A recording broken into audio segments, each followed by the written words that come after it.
Hi, I'm Mackenzie. Hey, I'm Denise, and welcome to the podcast from Rundown to Renewed. Today we're going to continue through the book, The 4-8 Principle.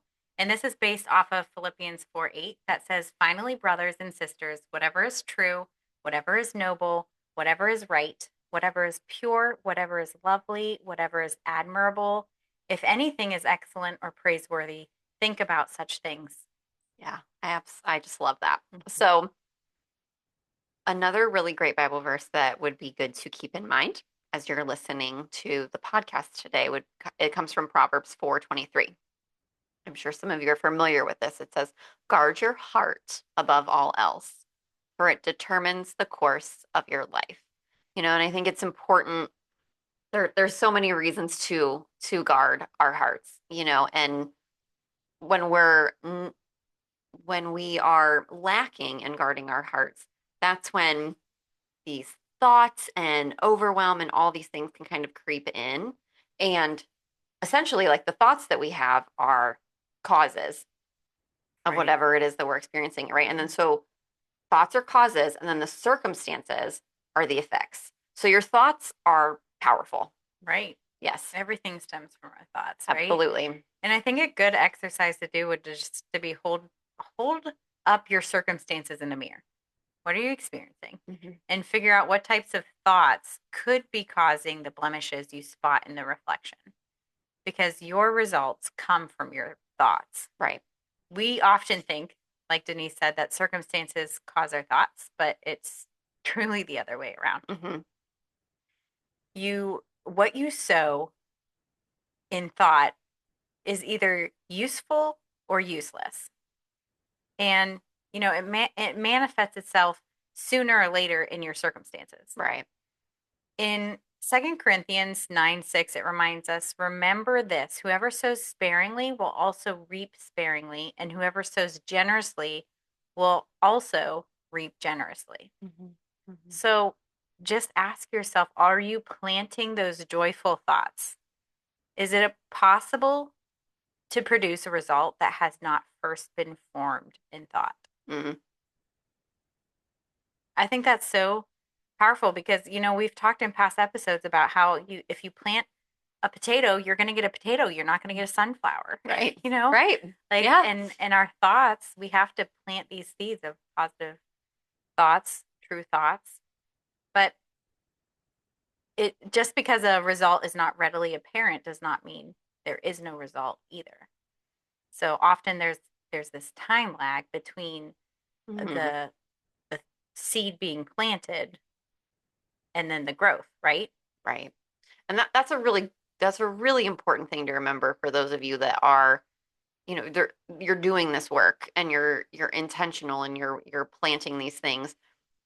Sometimes it's quick, sometimes God works suddenly, and other times the timeline between what you want and when you're going to get it are not they're Right. not the same. Yeah. But again, go back to that verse, that Second Corinthians 9:6 verse, sowing and reaping, Hmm. and just repeat that back to yourself because that will really help you. Yeah. And I think too, something else with all of this is your subconscious mind remembers everything, Hmm. right? And so the more that you claim your troubles as permanent fixtures, the less you're going to enjoy your life today. So in the last episode, we talked about rats, really awful thoughts. Hmm. So are you claiming these really awful thoughts as things to be true? As are you allowing them to stew and run around? Because if you are, then you're not going to be able to enjoy your life today because your whole focus is on those. Yeah. But the flip side of that is the more that you affirm God's great plans and blessings for your life, for your future, the more fully alive you'll become Mm. in the current moment. So it's like, are you stewing over the past and the pain and the hurt, or are you looking forward to what God can do? No matter what's in your rear view mirror. Right. Are you looking at the windshield or the rear view? Hmm. And so that's a great analogy. Somebody shared that with me from a sermon they listened to once. Um, so going back to this whole guarding your heart thing, right? So on the defensive side, guarding your heart means protecting your subconscious. Remember, because it remembers everything. Um, When you guard your heart, it protects your subconscious from limiting joy suppressing thoughts. Okay, so we're getting into some sports analogies here, right? Defense. So then on the offensive side, when you guard your heart, it means that you are deliberately supplying your subconscious with godly potential releasing orders. Wow. What do you want more of? You get to choose, Your responsibility in this whole arena is to convince your subconscious that the joyful conditions you desire already exist. Okay, so this is fun when we were talking this out today. So I have had on and off for the last, gosh, like 3 months, just random car issues, right? So here's the deal. It's time to buy a new car. Like, I think God just keeps allowing these things to happen because he's like, it's time, honey. Like, your car has served you well. It's time. Okay.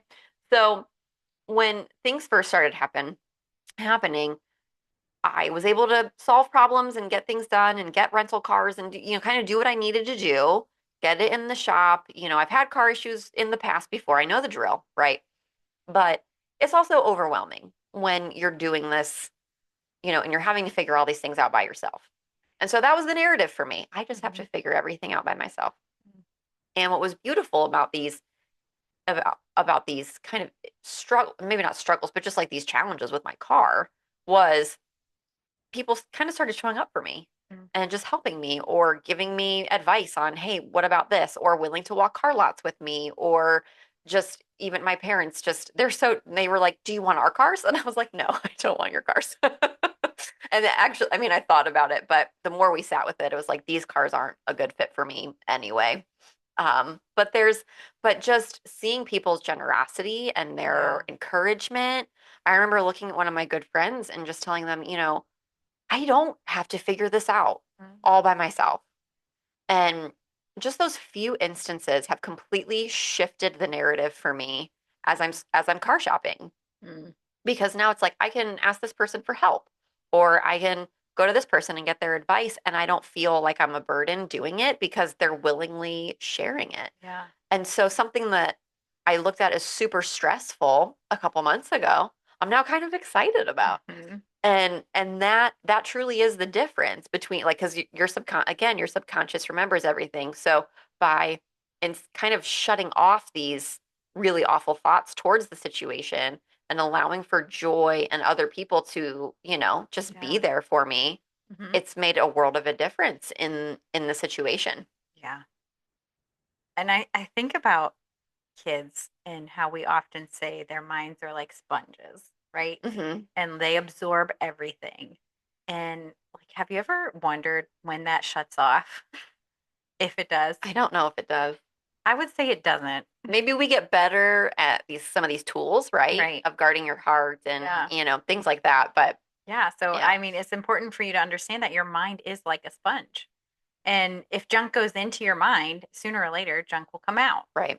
We know people, we've seen it, we've seen children raised and Yep. accepting You this junk, reap what you sow. Like, all of that. yes. So, those who experience more joy don't necessarily have more to be joyful about at all. They just think differently. Yeah, that's true. Like Denise is going through the same thing, but shifted her mindset and her thinking and is experiencing it completely different So than much she was a differently. month ago or 2 months ago. Yeah.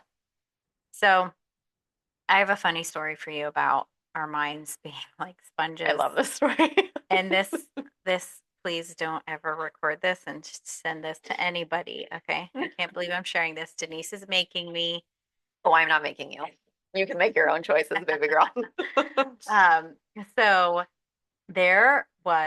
I was pregnant at 19, had my son at 20, and my son was like a chronic nurser, nursed all the time. And I just literally sat on the couch most of the day watching shows and nursing my child.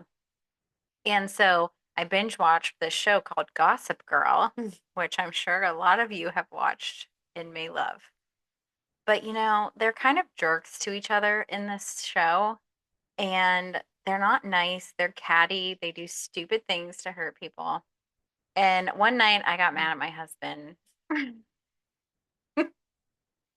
And it was in the midst of watching this show, and I got mad at him, so I decided to just pour water on his side of the bed so that when he got into bed, it would be wet. So catty. But I believe the reason why I did that was because I was watching this stupid show. Now, let me disclaim that I did feel bad after the fact and I cleaned it up and I also slept on that side of the bed. However, I still did it, and it was because I was filling my mind with this crap that then made me act in this way. I mean, I chose my own That's true. You choices, choose that. Yeah, I mean, we're all, but I listen. was feeding my Yeah. mind with this crap. Right. So there's a fun, silly example for you of how our minds are still sponges. I would also like to note that this was over 13 years ago. Mhm. I'm a changed woman, Mhm. okay? Mhm. And they are still happily married. We are. So wins all around, Yes. right? You know, everything is fine. But you have to be cautious about what you're putting in your mind. And Yes. these TV shows, especially today with all their agendas of what they want to push out, Yeah. we need to have discernment in what we're watching because those affect us. They affect our beliefs and how we Mhm. act and everything. Well, and in the book, it touches on this a little bit, and we're not really talking a whole lot about it here, but he talks about limiting your TV exposure Mhm. because, well, especially like she said, I mean, there's so many things, and a lot of it's junk. Yeah. Some of it's great, and some of it's just fun, you know, but how much are you exposing Right. yourself? And I try to limit, sometimes this works and sometimes it doesn't, but as a mom, I try to limit how much they're watching. You know, Yeah. we'll have certain time limits, and then it's like, okay, you can put on music now and we can, you know, dance around and you can do whatever, we can clean or whatever needs done, but TV's closed, you know. Yeah. So there's real value in just taking stock of that, Hmm. if nothing else. Yeah. So there's some habits that he shares in this chapter about guarding your heart for a more joy-filled life. And so the first one is to feed yourself with positive mental nutrition, which is literally, I just kind of jumped ahead there, I guess, Yeah. you know. So, but what are you reading? What are you watching? What are you listening to? You know, are you listening to like when you're in the car? Are you listening to great music? Are you listening to worship music? Are you listening to podcasts? Like what are you filling your mind with? Because growth ultimately contributes to joy. So reading, listening to podcasts about faith, life, and love, they're not only going to expand your knowledge, but they're going to let you grow. And Right. that's going to allow you to have more joy because you're continuing to become who you're created to be. Yeah. I think also starting your day with joy because how often are you waking up and being like, ugh, there's so much to do. I'm Mm. exhausted already. Instead of waking up and thanking God for the breath in your lungs and the Yeah. day that you have, your heartbeat, the capability to do these things, we just are, don't start our day off with joy. And we need to be more intentional with that. And there was one time when scrolling, I see positive things too. And someone talked about this Jesus challenge, and I took it and created a whole thing with it. And the Jesus stands for journal, experience, study, understand, and speak. So I started doing this and have challenged my friends and family to do it for 30 days to see how it just transforms their minds. Mhm. And the first thing is to journal, and that's just thought dump everything that's coming to your mind because you're going to be able to look at those things and then ask yourself, what do I need to challenge? Like, or what is serving me? So you can obviously you thought dump all of those things so that it's gone and done with. And then um experience is to just spend time with God. During this, I like to turn on worship music and just listen to the words, like actually listen, praise God. Like, what is He telling me through this? And write all that down. Study is to have a daily scripture and write that and memorize it. Mhm. Speak it over yourself throughout the day. Um, use for understanding that's going to the back to that Bible verse of like, what can I learn about God in this scripture? What can I learn about myself, and how can I apply it this verse to my life right now? And then the last S is speak truth. The devil's a liar. Mhm. He's going to come to steal, kill, and destroy. That's right. And we already know who wins in the end. So we can create a prayer from that whole time today that you spent and just speak that verse over yourself and speak truth over yourself. And that's something that I have found that really helps me. And I have not been doing it recently. So I am going to commit to doing that for the next 30 days. If you want to join me, I can share it in our Facebook group. Um, because when I do that, my mind is transformed. Hmm. And I know I need that right now. Yeah. And then the last habit to guard your heart is to seal the day with joy. So it's really important to remember that what gets impressed in our heart gets expressed in our circumstances. Mm, And it's interesting to think about, how do you end your days? yeah. Are you ruminating? Are you doom scrolling? Are you numbing out to different things? Like, because the reality is at night, that's the worst time to be negative Yeah.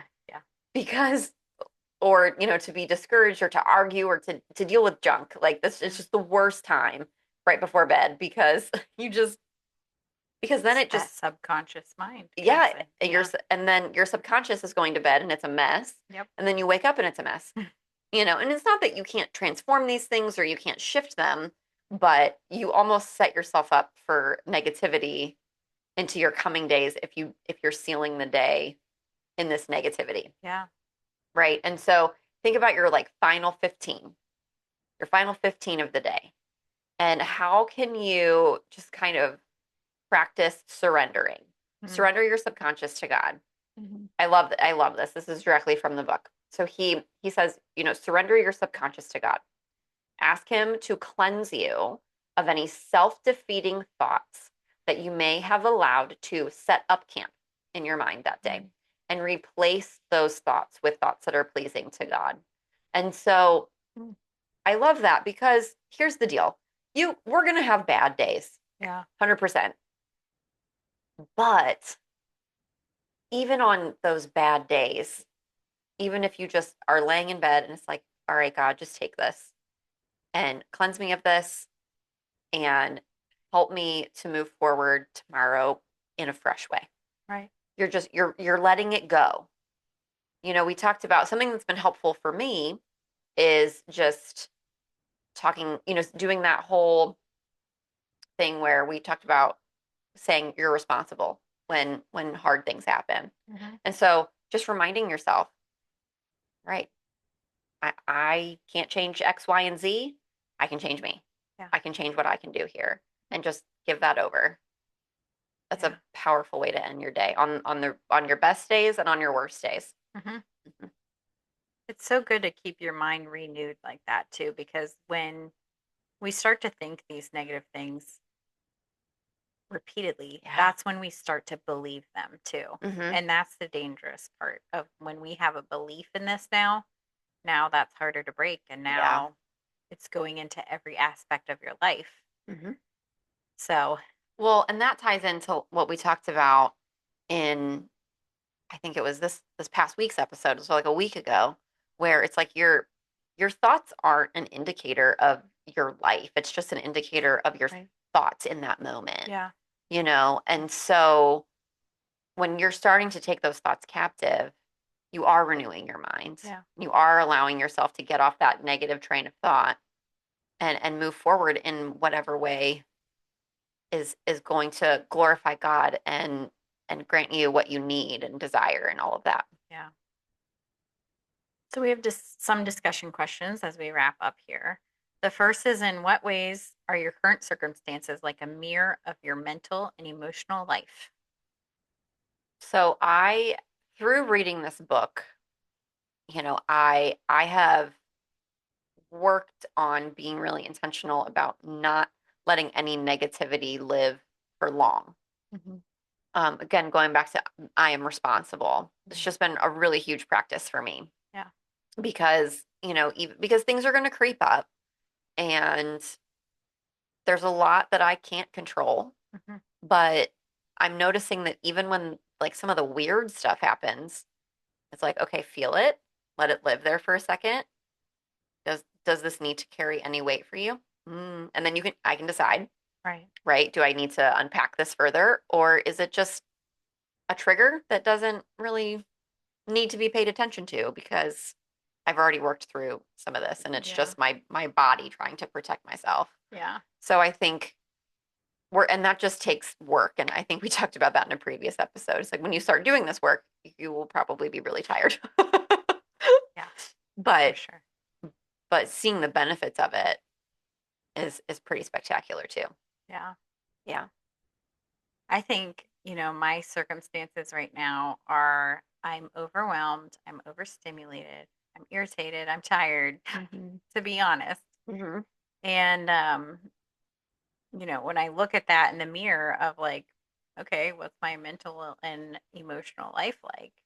It's not amazing. I'd love to sit here and tell you that I'm the most positive and joyful person in the world, but like I'm not right now. I'm tired. Yeah. It's a lot going on. And so with that comes less patience and I work out of my flesh and my irritation versus the fruit of the spirit. And so yeah, I mean, if you're feeling that way right now, in it with you, but I refuse to stay here also. Mm-hmm.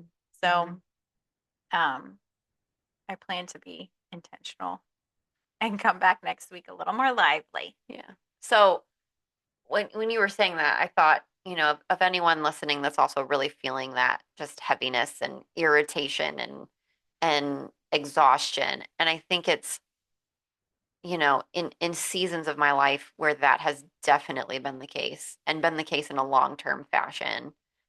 I would start to ask myself, like, what's just one thing I can do Hmm.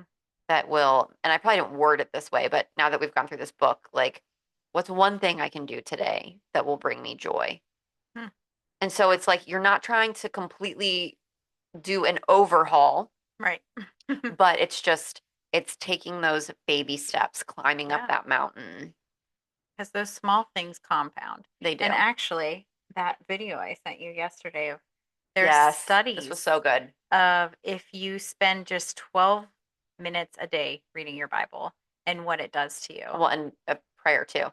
I think it was Yes. about prayer. Yeah. Yeah. Maybe we should just play it. Should I just play Could it? play 'Cause it, I or forget. can they hear it if we play Yeah, it? I You think. sent it on Facebook. Okay.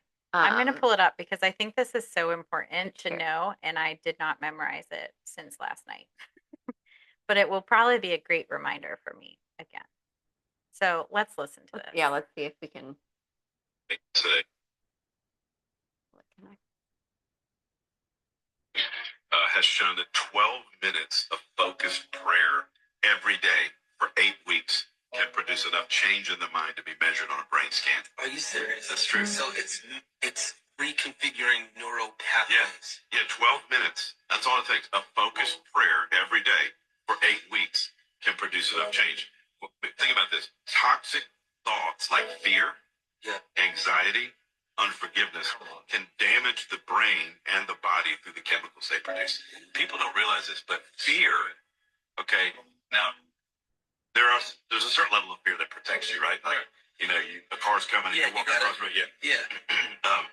But over time, if you live in fear, it produces negative, results. And so, but when we pray, our body produces chemicals that have a positive effect. So that's amazing. Yeah. That prayer can literally change your life. And he just said 12 minutes a day for 8 weeks. Yeah. And when he said that, I thought about, what? We're getting into the holidays. We're nearing that time. And I know that the holidays they bring up a lot.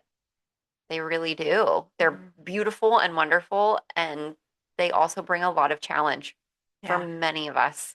And so what if you just took those 12 minutes, just set a timer on your phone and put your phone away from you so you're not trying to reach for your phone during prayer, but set a timer somewhere and just sit and pray and, whatever that looks like for you for 8 weeks. Yeah. You definitely have 12 minutes because I guarantee we spend more time scrolling. For sure. So I love that. Thank you Yeah. I'm glad that that came up. Yeah. That's awesome.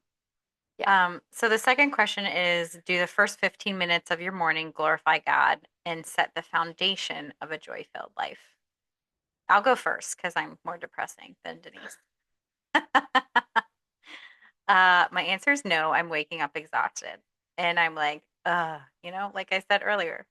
So it's just like waking up with the exhaustion of what is happening throughout the day already Yeah. in the first 5 seconds, not even 15 minutes. So there's a lot that needs to be reformed in my mind in the mornings. Okay, so I'm gonna not bypass my answer, but I'm gonna answer it differently because um just hearing this, like I've walked through my fair share of I'm getting emotional here. I've walked through my fair share of like exhaustion and waking up like that. And Yeah. it's hard. Yeah. And it's not that you don't love Jesus and it's not that you're not spending time with him, you're not seeking him. You're just life is tiring. Yeah. And I remember like in my worst days, I was at my old house still and I would I would walk and just pray around my house. And that's how I started my mornings was just Mm. like through walking in circles. I had an open floor plan. And I don't know when that habit began of just walking, but I think it kept me focused. Yeah. But there were certain days where like I couldn't walk. Like it was just like my body and my mind, every part of me was so exhausted. And there was a certain spot in my house where I would just sit. And there was this sermon that I listened to, and it was called, I can't remember the exact title, but the essence of it was about suffering seasons. And it talked about like here in your suffering, like this is a holy space. Mm. Like don't miss this. Wow. And I would just cling to that. Yeah. And so I would wake up very much like that and was not in a great space. And no matter how hard I tried, I wasn't getting out of the bad space because the bad space was all encompassing. But I would just remind myself of that. This Mhm. is a holy space. Yeah. And we're talking about joy and we're talking about guarding your heart and all of these things. And they're so important. But, and these are the tools that will help you. Right. But I definitely want to encourage those of you that are walking an exhausted road right now that just one step at a time. Yep. And you will get your joy back. Mhm. And God isn't absent in your exhaustion and in your he's so so so present. He wastes nothing. He wastes And that's a nothing. promise That's that right. I find so comforting Mhm. because no matter what struggle or hardship you're experiencing, God's going to use it. Yeah. And you can find joy in it because, Yes. like we said earlier, the people that have more joy, it's not because their circumstances are any better or Yeah. it's just their mindset is different. And when you have your mind focused on the Lord in everything, you can find that joy amidst the struggle. Absolutely. And just remember, you're in a holy space. Mm. That's comforting. Yeah. And I hope you can take that comfort for those of you listening that are hurting. Yeah. And just waking up exhausted. Mm-hmm. It's not wasted. Right. Keep going. One step at a time. Yeah. Yeah. Well, that turned into a heavier I was not anticipating. podcast. Well, somebody needed it. That's right. Lots of people needed it, I'm sure. Yeah. So, we're talking about heavy things, and Denise and I are both life coaches, Yeah. and we would love to walk alongside you in helping you rewire your brain, changing thought patterns that you have, recognizing those together. So you can reach out, look in our description. We have Mhm. our links there that you could schedule a free complimentary session and see how we can serve you guys. Yeah, absolutely. And so also this is a fun thing. So we signed up recently. We're going to be speaking at a conference called Live to Lead, happening locally here. And it's for anyone in some form of leadership, whether you're a Yeah. business owner, an entrepreneur, um, just doing different things, in the church or in yeah, in the church world, in the business world. I mean, it's just it's all encompassing leadership. Yeah. And we're going to be chatting. Honestly, it's funny. It's not funny, but it's funny how this got heavy because we're talking about, from rundown to renewed, how to transform your leadership with joy Yeah. from those rundown places. And so that's what Mhm. we're going to be talking about. And we have sponsored a table and we have 8 tickets, and those are going to go fast. So if Yeah. that's something that you're interested in, and by the time this goes out, we might not have 8 tickets anymore. We might have less. So please contact us because we would love to have you there with us. Yeah. And Yeah. this is a conference through John Maxwell. Yes, If you are not familiar with him, look him up. he's amazing. Amazing. He Amazing. basically runs the world in leadership. He does. He really, and he's just got such great truth and nuggets for leadership. He's Yeah. transformative. Yes. Yeah. So we are excited for that. So let's continue these conversations over on our Facebook page. And if you're feeling run down, There is space for you at our table.